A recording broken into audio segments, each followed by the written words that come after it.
Morning magazine స్వాగతం. ప్రముఖ దినపత్రికలు వస్తున్న వార్తలు వెనకాల జరుగుతున్న పరిణామాలు చూద్దాం. ఈనాడు చూస్తే అంతా మెతక వైఖరే అన్నటువంటి వార్తని హైలైట్ చేసింది. మారణాయుధాలతో దాడికి తెగబడిన కఠినంగా లేని పోలీసులు, హింస చెలరేగిన అత్యయత్నం సెక్షన్లో పెట్టని వైనం, అధికార పార్టీ నాయకులు పోలింగ్ కేంద్రాల్లోకి చొరబడి ఈవీఎంలు ధ్వంసం చేసిన, ప్రజాప్రాతినిధ్య చట్టం సెక్షన్లు వర్తింపజేయలేదు, దళితులను కొట్టిన ఎస్సీ ఎస్టీ అట్రాసిటీ సెక్షన్లు జోడించలేదు, 33 కేసుల్లో 1370 మంది నిందితులు, అరెస్ట్ చేసిన 124 మందిని, మాచర్ల నరసరావుపేట ఘటనలో ఒక్కరిని అరెస్ట్ చేయలేదు, డీజీపీకి ఇచ్చిన 150 పేజీల సమగ్ర నివేదికలు సిట్ వెల్లడి, 100 మంది వైకాపా వర్గీయులు రాళ్లు మారణాయుధాలతో దాడులకు తెగబడితే అత్యయత్నం సెక్షన్లో పెట్టలేదు, అధికార పార్టీ నాయకులే పోలింగ్ కేంద్రాలకు చొరబడి ఈవీఎంలు ధ్వంసం చేస్తే ప్రజాప్రాతినిధ్య చట్టంలో సెక్షన్లు వర్తింపజేయలేదు, ఊళ్లలో దళితులపై దమనకాండకు పాల్పడితే ఎస్సీ ఎస్టీ అట్రాసిటీ సెక్షన్లు జోడించలేదు, పోలింగ్ రోజున ఆ తర్వాత రాష్ట్రంలో పెద్ద ఎత్తున చెలరేగిన హింసాత్మక ఘటనపై కేసులు నమోదు చేసిన పోలీసులు పలు చోట్ల తేలికపాటి సెక్షన్లతో సరిపెట్టేశారు, దర్యాప్తు కూడా లోపభూయిష్టంగా కొనసాగించారు, ఇప్పటి వరకు నిందితులే పూర్తి స్థాయిలో గుర్తించలేదు, కొన్ని నియోజకవర్గాలు అసలు ఒక్కరిని అరెస్ట్ చేయలేదు, పైగా వారికి సిఆర్పీసీలోని సెక్షన్ 41 నోటీసులు ఇచ్చి సరిపెట్టేశారు, ఎన్నికల సంఘం ఆదేశాల మేరకు ఏర్పాటైన సిట్ దర్యాప్తులో ఇలాంటి అంశాలన్నీ వెలుగు చూసినాయి అన్నటువంటి వార్తని హైలైట్ చేశారు.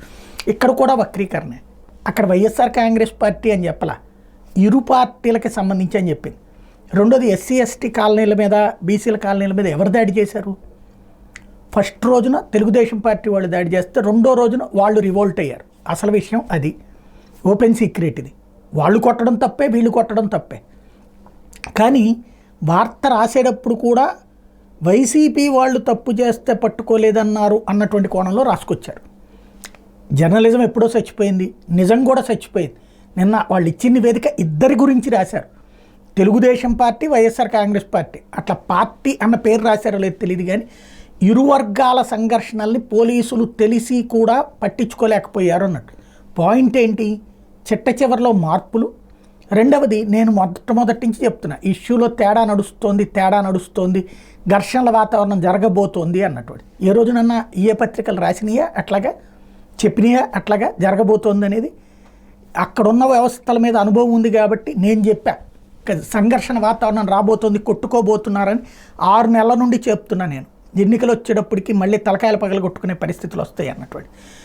కనీసం అప్పుడు బాధ్యతగా చేయలేదు, ఇప్పుడు నిర్లక్ష్యంగా లేదంటే నిర్లజ్జగా వార్తలు రాస్తున్నటువంటి పరిస్థితి. ఎవరి దోవనం వాళ్ళే. కాకపోతే ఇరాన్ అధ్యక్షుడు ఇబ్రహీం రైసీ దుర్మరణం, విదేశాంగ మంత్రి అమీర్ అబ్దుల్లాహియాన్, మరో 6 కూడా అటవీ ప్రాంతంలో కూలిన హెలికాప్టర్, తాత్కాలిక అధ్యక్షుడిగా మహమ్మద్ మొక్బర్ నియామకం, మోడీ సహా పలు దేశాల నేతల దిగ్భ్రాంతి, భారత్లో నేడు సంతాప దినం. ఇరాన్ అధ్యక్షుడు ఇబ్రహీం రైసీ హెలికాప్టర్ ప్రమాదంలో దుర్మరణం చెందారు. ఆయన ప్రయాణిస్తున్న హెలికాప్టర్ ఆదివారం తూర్పు అజర్బైజాన్ ప్రావిన్స్లోని దట్టమైన అటవీ ప్రాంతంలో కుప్పకూలిన సంగతి తెలిసిందే. దీంతో సహాయక చర్యలు చేపట్టిన ఇరాన్ రెడ్ క్రిసెంట్ సొసైటీ సోమవారం ఉదయం ప్రమాదం జరిగిన ప్రాంతాన్ని గుర్తించింది. ఈ దుర్ఘటనలో రైసీ ప్రాణాలు కోల్పోయినట్టు అధికారిక వార్తా సంస్థ IRNA ధృవీకరించింది. ఆయనతో పాటు విదేశాంగ మంత్రి హుస్బేన్ అమీర్ అబ్దుల్లాహియాన్, తూర్పు అజర్బైజాన్ ప్రావిన్స్ గవర్నర్ మలేక్ రహ్మతి, మరో 5 అధికారులు మృతి చెందినట్టు ప్రకటించింది. రైసీ అంత్యక్రియలు మంగళవారం జరగనున్నాయి. ఇరాన్ ప్రభుత్వం 5 రోజులు సంతాప దినాలుగా ప్రకటించింది. ఇజ్రాయెల్ హమాస్ పోర్లో పశ్చిమాసియా తీవ్ర సంక్షోభంలో చిక్కుకున్న వేళ ఈ మరణాలు ఇరాన్కి ఎదురు దెబ్బగానే భావించవచ్చు. ఇటీవల పాలస్తీనియన్లకు మద్దతుగా ఇజ్రాయెల్పై ఇరాన్ దూకుడుగా వ్యవహరిస్తోంది.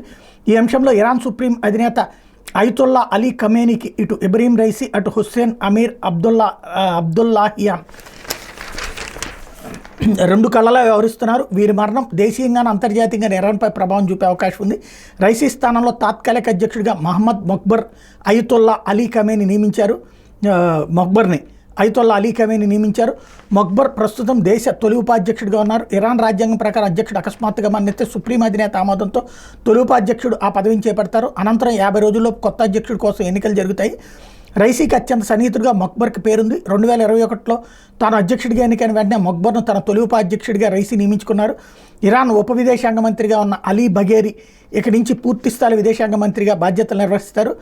రైసీ మృతిపై చైనా అధ్యక్షుడు షీ జిన్పింగ్, రష్యా అధ్యక్షుడు పుతిన్, తుర్కీ అధ్యక్షుడు ఎర్డోగన్ సహా పలు దేశాల అధినేతలు దిగ్భ్రాంతి వ్యక్తం చేశారు. భారత ప్రధానమంత్రి నరేంద్ర మోడీ ఘటనపై తీవ్ర విచారం వ్యక్తం చేశారు. ఇరాన్ అధ్యక్షుడు రైసీ మరణ వార్త తీవ్ర దిగ్భ్రాంతికి గురి చేసింది. భారత్ ఇరాన్ సంబంధాల్లో బలోపేతానికి ఆయన చేసిన కృషి ఎప్పటికి గుర్తుండిపోతుంది. ఆయన కుటుంబ సభ్యులకు, ఇరాన్ ప్రజలకు నా ప్రగాఢ సానుభూతిని తెలియజేస్తున్నానని ప్రధాని ఎక్స్ వేదికగా స్పందించారన్నటువంటి వార్తని ఇక్కడ హైలైట్ చేశారు. లేకపోతే వైకాపాకు ఓటేయకపోతే దాడులే, విశాఖలో అధికార పార్టీ అరాచకం, ఓటు వేయలేదని మత్స్యకార మహిళా సొసైటీకి వేధింపులు, బర్మా కాలనీ దాడి కేసు నీరుగార్చేందుకు పోలీసులు యత్నం, కలెక్టర్కి ఫిర్యాదు చేసిన బాధితులు, భాజపా అభ్యర్థి విష్ణుకుమారాజుకి స్టేషన్ బెయిల్ అంటూ ఎన్నికల్లో తమ పార్టీకి ఓట్లు వేయలేదని కక్షగట్టి సామాన్యులపై దాడులు దిగడం వంటి ఘటనలు ఇదివరకు ఫ్యాక్షన్ ప్రభావితమైన కొన్ని ప్రాంతాల్లో మాత్రమే చూసేవాళ్ళు. ప్రశాంతతకు మారుపేరైన ఉత్తరాంధ్రలో వైకాపా నాయకుల వల్ల ఫ్యాక్షన్ సంస్కృతి పెచ్చరిల్లుతోంది. వైకాపాకు ఓటేయలేదన్న కారణంతో ఆ పార్టీకి చెందిన అరాచక శక్తులు విశాఖలోని బర్మా కాలనీలో ఒక కుటుంబం పాశవికంగా దాడి చేసి మహిళలను కూడా చూడకుండా అత్యంత దారుణంగా కొట్టారన్నటువంటిది మొన్నటి నుంచి 4 రోజుల నుంచి ఇదే వార్తని రాసుకొస్తున్నారు. ఇందులో నిజమెంత అన్నటువంటిది స్థానికంగా పోలీసులేమో అది 2 కుటుంబాల మధ్యన ఘర్షణ, దాన్ని ఈ విధంగా వక్రీకరిస్తున్నారు అంటూ చివరికి అరెస్టులు ఇదంతా కూడా చేశారు. అయితే దాన్ని కవర్ చేస్తూ రివర్స్లో వార్తలు రాస్తున్నది ఈనాడు జ్యోతి. ఎందుకంటే వీళ్ళనే నిన్న పిలిచి వీళ్ళకి కూడా నోటీసులు ఇచ్చినటువంటి నేపథ్యంలో రివర్స్లో వెళ్తూ ఉన్నారు. లేకపోతే విధి వంచితులకు చేయూత అంటూ భుజం వరకు చేయికోల్పోయిన వారికి కృత్రిమంగా అమెరికా ఇలాంటివి అమర్చడం దేశంలోని తొలిసారి. ది హ్యాండ్ ప్రాజెక్ట్ సంస్థ ఔదార్యం. అప్పటి వరకు సాఫీగా సాగుతున్న వారి జీవితంపై విధి పగబట్టింది. ఆడుకుంటూ విద్యుత్ షాక్కు గురై చేయికోల్పోయిన చిన్నారు ఒకరు, కుటుంబ పోషణ కోసం పనికి వెళ్తూ రోడ్డు ప్రమాదానికి గురై చేయిపోయిన వారు మరొకరు, విధుల్లో ఉండగా విద్యుత్ షాక్కు గురై 2 చేతులు కోల్పోయి నిశ్చేతనంగా మారిన వారు ఇంకొకరు, పుట్టుకతోనే అంగవైకల్యం పొందిన వారు మరొకరు. ఇలా దాదాపు 300 మంది. జర్మనీకి చెందిన ది హ్యాండ్ ప్రాజెక్ట్ సంస్థ బాసటగా నిలుస్తోంది. మంగళగిరి రోటరీ కరవాలమ్మన ట్రస్ట్ ఆధ్వర్యంలో కృత్రిమ చేతులను పలువురికి ఉచితంగా అమర్చింది. మంగళగిరిలో మంగళకరం 2024 పేరుతో దీన్ని నిర్వహించారు. భుజం వరకు చేతులు లేని వారికి కృత్రిమ చేతులు అందించడం దేశంలో ఇదే తొలిసారి. జర్మనీ, న్యూజిలాండ్, ఆఫ్రికా నుంచి వచ్చిన నిపుణులు తెలుగు రాష్ట్రాలతో పాటు కర్ణాటక చెందిన వారి కృత్రిమ చేతులు అమర్చారు. చేయిని అమర్చాక ఆ పన్నులు వారి కుటుంబ సభ్యుల్లో ఆనందం వెల్లివిరిసింది అన్నటువంటి వార్తను హైలైట్ చేశారు. చాలా బాధ్యతాయుతమైనటువంటి డ్యూటీ చేశారు. చాలా రోటరీ క్లబ్ని ఈ విషయంలో అభినందించాలి. చాలా మంచి పని చేశారు. లేకపోతే ఏపీ ఎన్నికల్లో తెలుగుదేశం పార్టీకి మొగ్గు, తెలంగాణలో బీజేపీ కాంగ్రెస్ మధ్య పోటీ. ప్రముఖ సెఫాలజిస్ట్ సంజయ్ కుమార్ అంచనా. ఆంధ్రప్రదేశ్లో జరిగిన ఎన్నికల్లో తెలుగుదేశం పార్టీ వైకాపాల మధ్య పోటీ నువ్వా నేనా అన్నట్టు సాగినప్పటికీ మొగ్గు తెలుగుదేశం పార్టీ వైపే కనిపిస్తోందని ఢిల్లీలోని ప్రముఖ పరిశోధన సంస్థ center for the studies of developing society CFDSకి చెందిన senior psephologist professor Sanjay Kumar తెలిపారు.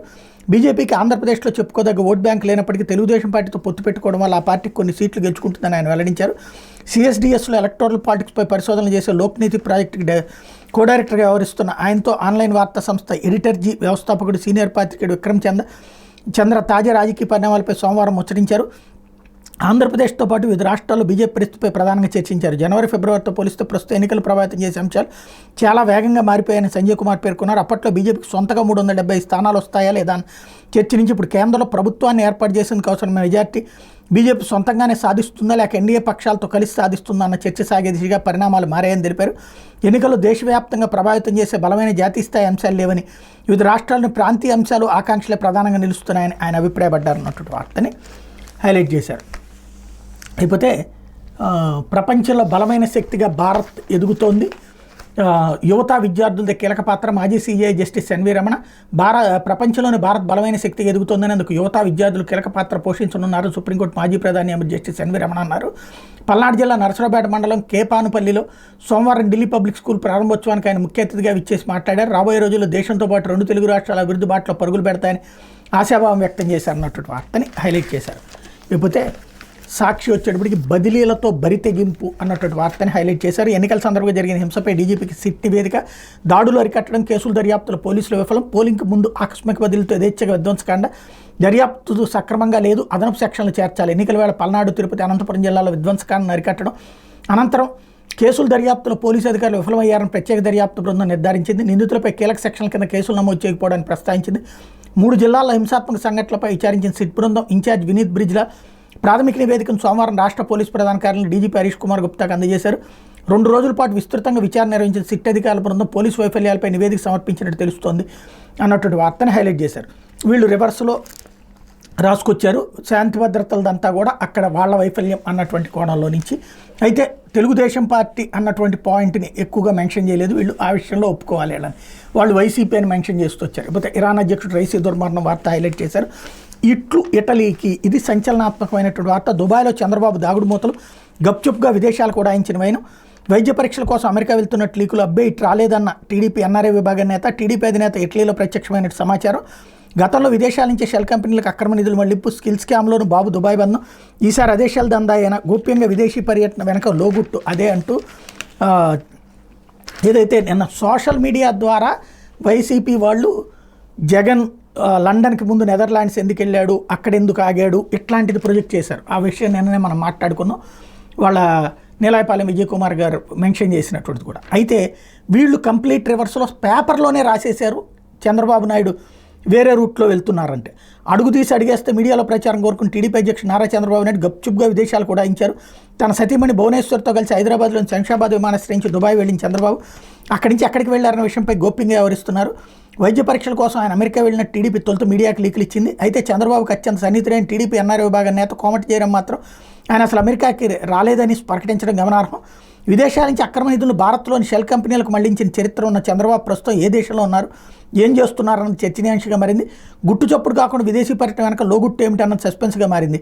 అయితే తాజా విశ్వసనీయ సమాచారం ప్రకారం చంద్రబాబు ఇటలీలో ల్యాండ్ అయినట్టు తెలుస్తోంది. చంద్రబాబు 40 ఏళ్ల రాజకీయ జీవితం అంతా మీడియా ప్రచారంతో ముడిపడి ఉందన్నది బహిరంగ రహస్యమే. అధికారంలో ఉన్న ప్రతిపక్షంలో ఉన్న ఆయన మీడియా ద్వారా విపరీతమైన ప్రచారాన్ని కోరుకుంటారు.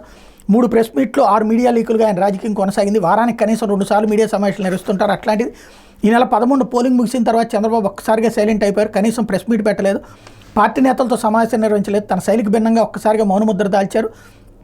మరోవైపు లోకేష్కి మాట కూడా పెగలేదు. చంద్రబాబు కంటే ముందే ఆయన గప్చుప్గా విదేశాలకు వెళ్ళినట్టు సమాచారం. ఇక పవన్ కళ్యాణ్ ఎక్కడున్నారు జనసేన వర్గాలే చెప్పలేకపోతున్నాయి. రాష్ట్ర బీజేపీ శాఖ అధ్యక్షురాలు దగ్గుబాటి పురంధేశ్వరి అలికిడే లేదు.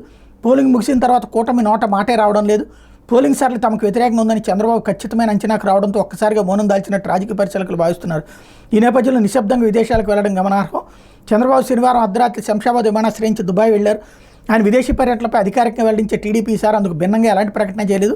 శంషాబాద్ విమానాశ్రయం వద్ద ఇమ్మిగ్రేషన్ అధికారులు చంద్రబాబును కాసేపు అడ్డుకోవడంతో వ్యవహారం బయటకు పొక్కింది. టీడీపీ హయాంలో చోటు చేసుకున్న కుంభకోణాల కేసులకు సంబంధించి చంద్రబాబుపై సిఐడి గతంలో లుకౌట్ నోటీసులు జారీ చేసింది. సిఐడి ముందస్తు అనుమతి లేకుండా ఆయన దేశం విడిచి వెళ్ళకూడదని స్పష్టం చేసింది. ఈ నేపథ్యంలో చంద్రబాబుని విమానాశ్రయంలో అడ్డుకున్న ఇమిగ్రేషన్ అధికారులు సిఐడిని సంప్రదించారు. సిఐడి ఆయనపై 4 కేసుల్లో ఛార్జ్షీట్లు దాఖలు చేసింది. సిఐడికి సమాచారం ఇవ్వకుండా దేశం విడిచి వెళ్ళకూడదని ఆయనకు తాజాగా నోటీసులు జారీ చేయనుంది. ఇదే విషయాన్ని సిఐడి శంషాబాద్ ఇమిగ్రేషన్ అధికారులకు తెలియజేసింది. దీంతో చంద్రబాబు విదేశీ పర్యటనపై అప్పటికప్పుడు సమాచారం ఇచ్చినట్టుగా భావించిన ఇమిగ్రేషన్ అధికారులు ఆయన వెళ్లనిచ్చారు. సాధారణంగా దుబాయ్ చేరుకుని అక్కడి నుంచి మరో విమానంలో అమెరికా లేదా ఐరోపా దేశాలకు వెళ్తుంటారు. చంద్రబాబు మాత్రం దుబాయ్ నుంచి ఎక్కడికి వెళ్లారో వెల్లడించలేదు. తన పర్యటన అత్యంత గోప్యంగా ఎందుకు ఉంచారన్నది సందేహాస్పదంగా మారింది అంటూ మరోవైపు గుట్టుగా విదేశాలకు వెళ్ళిన చంద్రబాబు ఇట్లీ చేరుకున్నట్టు సమాచారం. దుబాయ్ నుంచి చంద్రబాబు దంపతులు ఇట్లీ వెళ్ళినట్టు ఇమిగ్రేషన్ వర్గాలు అనధికారికంగా వెళ్లించే. లోకేష్ దంపతులు కూడా అక్కడికే వెళ్ళినట్టు భావిస్తున్నారు. గతంలో చంద్రబాబు కుటుంబ సభ్యులతో విహారయాత్రలకు వెళ్ళినప్పుడు అధికారికంగా వెల్లడించారు. ఈసారి మాత్రం అందుకు భిన్నంగా గోప్యత పాటించడం గమనార్హం. ఇట్లతో పాటు మరికొన్ని చిన్న దేశాలకు వాళ్ళు వెళ్ళే అవకాశం ఉంది. అక్కడి నుంచి సింగపూర్కి నిధులు మళ్లించి అనంతరం భారత్లో షెల్ కంపెనీలకు చేరవేసే అవకాశాలు ఉన్నట్టు భావిస్తున్నారు. చంద్రబాబు విదేశీ పర్యటన పూర్తిగా గోప్యంగా ఉంచడం ఈ వాదనలకు బలం చేకూరుతుంది. విదేశాల నుంచి స్వదేశానికి నిధులు మళ్లించాలంటే ఈయన అక్కడికి వెళ్ళాలా? ఎలా పంపించారో అలాగే ఇక్కడికి తెప్పించుకోలేరా? వార్తలో సంథింగ్ ఏదో సస్పెన్స్ క్రియేట్ చేస్తూ వచ్చారు. కానీ ఆయన ఎక్కడికి వెళ్ళారన్నది మాత్రం అమెరికానే వాళ్ళది. పార్టీ పరంగా అధికారికంగా ఎట్లాంటి స్టేట్మెంట్లు ఇవ్వలేదు. కానీ ఆయన అమెరికా వెళ్తున్నారు ఆరోగ్య పరీక్షల కోసం అన్నటువంటి పాయింట్ చెప్పుకొచ్చారు. బట్ అక్కడి నుంచి అయితే ఏ ఫోటో లేదు, అది ఇంతకుముందే మాట్లాడుకున్నాం. కాకపోతే ఇప్పుడు ఇటలీ వెళ్ళారు, అక్కడి నుంచి ఎక్కడికి వెళ్ళారో తెలియదు. కాబట్టి దాన్ని ఇక్కడ వీళ్ళు తప్పుగా ప్రచారం చేస్తుంది ఏంటంటే డబ్బులు మనీ లాండరింగ్ కోసం అన్నటువంటి కోణంలో ప్రొజెక్ట్ చేస్తున్నారు. అదైతే తప్పు ప్రచారం నాకు అనిపిస్తున్నది. అయితే లేకపోతే 5వ విడతలో 59.06%, 6 రాష్ట్రాలు 2 కేంద్రపాలిత ప్రాంతాల్లో 49 స్థానాల్లో పోలింగ్, స్వల్ప ఘటనలు మినహా ప్రశాంతంగా ఓటి. బారాముల్లాలో రికార్డు స్థాయిలో 59%, 425 లోక్సభ స్థానాల్లో మిగిలిన ఎన్నికలు. మిగతా 115 స్థానాలకు మే 25 జూన్ 1 పోలింగ్ అన్నటువంటి వార్తని హైలైట్ చేశారు. అయితే సెల్ ఫోన్తో హై బీపీ, మొబైల్ ఫోన్లో ఎక్కువసేపు మాట్లాడితే అధిక రక్తపోటు ప్రమాదం పొంచి ఉందని పరిశోధకులు హెచ్చరిస్తున్నారు. దైనందిన జీవితంలో ప్రధాన పాత్ర పోషిస్తున్న సెల్ ఫోన్లతో అంతే స్థాయి అనారోగ్య సమస్యలు కూడా తలెత్తాయని ఆందోళన వ్యక్తం చేస్తున్నారు. వారానికి అరగంట కంటే ఎక్కువసేపు ఫోన్లో మాట్లాడే వాళ్ళు దుష్ప్రభావాలు తీవ్రస్థాయిలో ఉంటున్నాయని యూరోపియన్ హార్ట్ జర్నల్ డిజిటల్ హెల్త్లో పేర్కొన్నారన్నటువంటి వార్తని హైలైట్ చేశారు. ఇకపోతే చెడు అలవాట్లతో మెదడుకు చేటు జీవనశైలి మార్పు, దురలవాట్లు కాకుండా పెరుగుతున్న బ్రెయిన్ స్ట్రోక్ కేసులు, బీపీ షుగర్ సమస్యల పట్ల నిర్లక్ష్యంతో తీవ్ర అనార్థాలు, మెదడు సంబంధిత వ్యాధులు బారిన యువత, మధ్య వయసు వారు. ఆరోగ్యశ్రీ కింద న్యూరో సర్జరీలో 2019-20లో 26,000 మందికి చికిత్స, 2023-24 నాటికి 40,000 దాటిన కేసులు అన్నటువంటి వార్తల్ని హైలైట్ చేశారు. అయితే మూలాలు మర్చిపోకూడదు. విశ్రాంత సీజీఐ జస్టిస్ రమణ, విద్యార్థులు ఉన్నత చదువులు చదివినా మూలాలు మర్చిపోకూడదని విశ్రాంత సీజీఐ జస్టిస్ ఎన్వి రమణ అన్నారు. పల్నాడు జిల్లా నరసరావుపేటలో సమీపంలోని కేసానుపల్లిలో వద్ద నూతనంగా ఏర్పాటు చేసిన ఇంటర్నేషనల్ ఢిల్లీ పబ్లిక్ స్కూల్ ప్రారంభోత్సవానికి సోమవారం ఆయన హాజరయ్యారు. Delhi public school national franchise అధిపతి సుభాష్ కలవ అధ్యక్షతన జరిగిన సభలో జస్టిస్ ఎన్వి రమణ మాట్లాడుతూ మన భాషా సంస్కృతిని పెంపొందించేలా విద్యార్థులను తీర్చిదిద్దాల్సిన బాధ్యత విద్యాసంస్థలదేనన్నారు అన్నటువంటి వార్తని హైలైట్ చేశారు. ఇకపోతే సాక్షి అదే ఆంధ్రజ్యోతి వచ్చేటప్పటికి అవి ప్రాణాంతక దాడులే, కుట్ర కోణము ఉంది. ఎన్నికల హింసపై సిట్ ప్రాథమిక నివేదిక డీజీపీకి సమర్పించిన ఐజీ బ్రిజ్లాల్, ఎస్పీ రమాదేవి. పల్నాడు, అనంత, తిరుపతి జిల్లాల్లో 33 కేసులు. పోలీసులు పేర్కొన్న నిందితులు 1370 మంది. అరెస్ట్ చేసింది మాత్రం 124 మందిని. మిగతా వారిని త్వరగా పట్టుకోవాలి, కస్టడీలోకి తీసుకుని ప్రశ్నించాలి, కుట్రదారులను గుర్తించి విచారించాలి, నమోదైన కేసులు అదనపు సెక్షన్లు చేర్చాలి, ప్రత్యేక దర్యాప్తు బృందం సూచనలు, వాటిని అమలు చేయాలని ఎస్పీలకు పోలీస్ బాస్ ఆదేశం, రిపోర్టును ఈసీకి పంపిన డీజీపీ. కొందరు పోలీసులపైన కేసులు ఉండబోతున్నాయంటూ పోలింగ్ రోజు తర్వాత రాష్ట్రంలోని కొన్ని ప్రాంతాల్లో జరిగిన హింసాత్మక ఘటనలని ప్రాణాంతకమైనవని ప్రత్యేక దర్యాప్తు బృందం తేల్చింది. ఇంతటి తీవ్రమైన కేసులో స్థానిక పోలీసులు దర్యాప్తు లోపభూయిష్టంగా ఉందని ఆక్షేపించింది. పల్నాడు, అనంతపురం, తిరుపతి జిల్లాలో నమోదైన 33 కేసుల్లో వ్యవహారాలకు సంబంధించి ఇక్కడ వీళ్ళని ఇవాళ ఆంధ్రజ్యోతిని అభినందించాలి. ఎందుకంటే ఈనాడు రాసినట్టుగా వీళ్ళు రాయలేదు, బాధ్యతగా రాశారు. 2 వర్గాల ఘర్షణలు, ఇద్దరు కూడా ప్రాణాంతకం అన్నటువంటిది ఆంధ్రజ్యోతి ఇవాళ చాలా బాధ్యతాయుతంగా రాసింది వార్త. అనుభవించు రాజా అంటూ 5 ఏళ్లలో జగన్ ఇష్టారాజ్యం, రాష్ట్ర పరిపాలన గుండెకాయ సచివాలయం, ముఖ్యమంత్రి, మంత్రులు, కార్యదర్శులు విధిగా సచివాలయానికి రావాలి. కానీ జగన్ పాలనలో సచివాలయం అలంకారప్రాయంగా మారింది. 60 నెలల పాలనలో జగన్ కేవలం 50 కేబినెట్ సమావేశాలు నిర్వహించారు. అందులో అత్యధికం అస్మదీయులకు భూముల కేటాయింపు వంటి సొంత ఎజెండాతోనే కేబినెట్ సమావేశాలు ఉన్నప్పుడు మాత్రమే అది తప్పనిసరి కావడంతో జగన్ సచివాలయానికి వెళ్లారు. చంద్రబాబు 5 ఏళ్లలో 108 కేబినెట్ భేటీలు నిర్వహించారు. జిల్లా పర్యటనలో ఇతర ముఖ్యమైన అధికార విధులు ఉంటే మినహా ప్రతిరోజు ఆయన సచివాలయానికి హాజరయ్యేవాళ్ళు అన్నటువంటి వార్తని హైలైట్ చేశారు. అట్లాగే 60 నెలల్లో కేవలం 50 కేబినెట్ భేటీలు, అప్పుడు మాత్రమే సచివాలయ సందర్శన. తాడేపల్లి ప్యాలెస్ నుంచే పాలనంతా. చంద్రబాబు హయాంలో 108 భేటీలు, విధిగా సచివాలయం డ్యూటీ అన్నటువంటి వార్తని ఇక్కడ ప్రధానంగా హైలైట్ చేశారు. అయిపోతే ఎవరికి ఎన్ని సీట్లు అంటూ అభ్యర్థుల లెక్కలు, పార్టీల విశ్లేషణలు, ఇప్పటికే సర్వే బృందాల నివేదికలు, వాటిపై సమాలోచనలు, విదేశీ పర్యటనకు ముందు బృందాలతో బాబు సమీక్ష, కూటమికి 115 రావచ్చని వంచన, 136 దాటొచ్చని మరో విశ్లేషణ, పోటాపోటీ అంటున్న వైసీపీ టీంలు, తమ మద్దతు కీలకం అంటున్న బీజేపీ, అటు అభ్యర్థుల వ్యక్తిగత సర్వేలు, ప్రత్యర్థుల రిపోర్టులు తెప్పించుకున్నారా, వాటితో పోల్చుకున్న కొందరు జోష్, మరికొందరు బేజార్, సందట్లో సడేమియాల, పందెం రాయుళ్ళు బెడదా, కాయాలా వద్దా అనే డైలమా అన్నటువంటి వార్తని హైలైట్ చేశారు. రాష్ట్రంలో పోలింగ్ ముగిసి వారం దాటిపోయింది. మరో 2 వారాలకు కానీ ఫలితాలు వెలువడం. ఓట్ల లెక్కింపు జూన్ 4న జరగబోతుంది. ఇంకా చాలా సమయం ఉండటంతో వివిధ రాజకీయ పార్టీల అభ్యర్థులు నిత్యం ఓట్ల లెక్కల విశ్లేషణలో మునిగి తేలుతున్నారు. ఏ వర్గం ప్రజలు ఎవరికి ఓటేసి ఉంటారన్న అంచనాలపై లోతుగా చర్చించుకుంటారు అన్నటువంటి వార్తని హైలైట్ చేశారు. ఇకపోతే గులకరాయి కేసులు, ఏదైతే జగన్ మీద రాయి దాడిని గులకరాయి కేసు కిందకు మార్చారు. ఇంతకుముందు కోడికత్తి కేసు అన్నట్టు ముఖ్యమంత్రి వైఎస్ జగన్మోహన్ రెడ్డిపై విజయవాడ అజిత్ సింగ్ నగర్లో గులకరాయితో దాడి చేసిన కేసులో నిందితుడు సతీష్ కుమార్ బెయిల్ పిటిషన్పై విచారణ కోర్టు ఈ నెల 23వ తేదీకి వాయిదా వేసింది. సోమవారం జరిగిన విచారణలో సతీష్ కుమార్ తరపు న్యాయవాది సలీం వాదనలు వినిపించారు. సతీష్ కుమార్కి బెయిల్ ఇవ్వాలని కోరారు. ప్రతివాదనలు వినిపించడానికి ప్రభుత్వ న్యాయవాది సమయం కోరడంతో విచారణ కోర్టు 23వ తేదీకి వాయిదా వేసింది అన్నటువంటి వార్తని హైలైట్ చేశారు. ఇది దినపత్రికలో వచ్చిన వార్తలు వెనకాల జరుగుతున్న పరిణామాలు.